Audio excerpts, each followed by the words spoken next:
This is U-bolt, and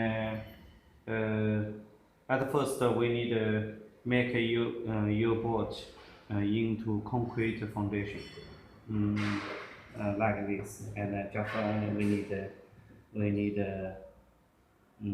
here need maybe 20 millimeters upon ground. And then by drawing we need to know the distance here from the post and rear post, this distance.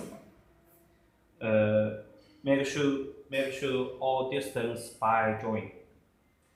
And then install front post and by this one. By this one. Yes. Okay. Like this. And also here. Rear post install by like this.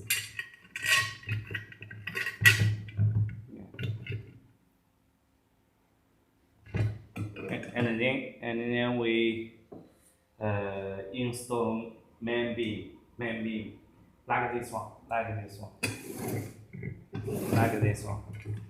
and we use main beam install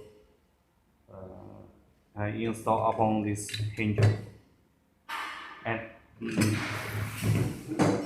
let's see this. We can see here. Bolt will be fixed like this type, here and here. You can see here, yeah. And then main beam will be fixed, and then we install mounting rear. Mounting rear will be fixed by bolt and square nut. Here. Square nut, and then fix the solar panel will be okay.